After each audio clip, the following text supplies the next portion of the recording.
Hello there. So, Family Man season 1, and this show is well, it's amazingly well done. The fact that this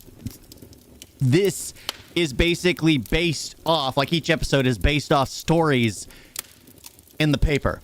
So each thing is like something that happened. Sure, it's adapted to tell a story. Sure, it's adapted to make it seem like it's a linear story, but at the same time, the fact that it actually happened, the fact that that bombing happened, the fact that these actions took place or similar actions took place, it's just insane to go through and be like, this is considered normal. This is considered an everyday occurrence.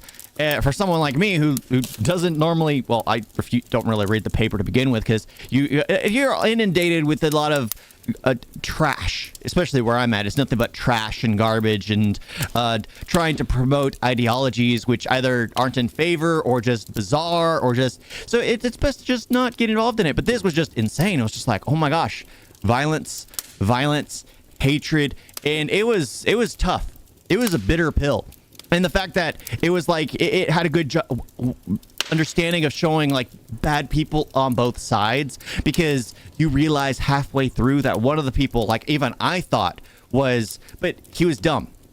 So they let you believe that this character Karim is the one who's a terrorist, when he's just, a dumb teenager.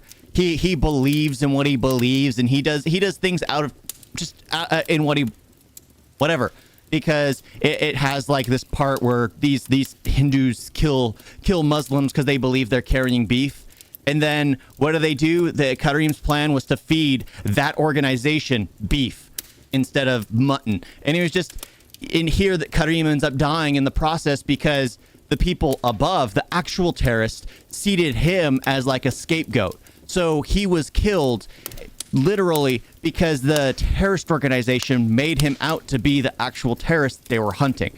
It's dark, and the fact that things are done like that, people are created as scapegoats because it's easier than, coming clean. It's like, oh, this guy's doing his own thing. It's not as strong. He's not taking lives. He's just making examples. So we'll take his life, and he'll be a martyr from then on. And just the word martyr always is aggravating. It's just like, who's going to remember? No one's going to remember him. They're just going to say he's going to be a martyr. All these people, you're never remembered. It's always the people who tell you to serve that are the ones who are remembered, but not the people who take their own lives.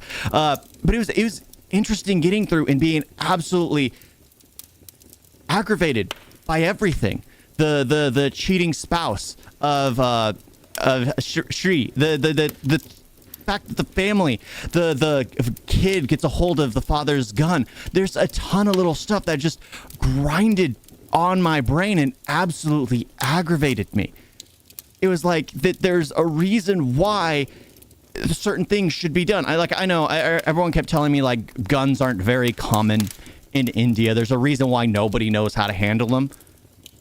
Well, that doesn't change the fact that they're very powerful, very dangerous, and honestly, I never handled one till I was, 24? When I went for safety training? And, yeah. Actually, older. Yeah, older. And it was just, but I knew how to handle them since I was a kid. Of course, my mother kind of taught me and my brothers. Sure, my brothers handled them younger than me because, well, they were interested. I wasn't. I just knew how to respect them. But it's just like, it was mind-boggling because it was like, here, the kid, his son almost took out his own, he was toying with a gun. Playing around with it as if it was a toy. It was just like it just it was insane. I was like starting to sweat because it's scary.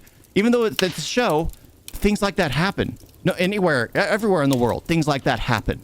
It doesn't matter where you're at. The people who don't know respect for certain things end up misusing those things, and it could be done with any kind of thing, whether it's a firearm, whether it's a blade, whether it's a car. Lack of respect for something that has the power to take a life can lead to that basically being a huge issue down the road, because there are a lot of people who don't respect the vehicles they drive, who don't respect the places they work, whether they're dealing with like heavy power equipment. There are a lot of people who don't.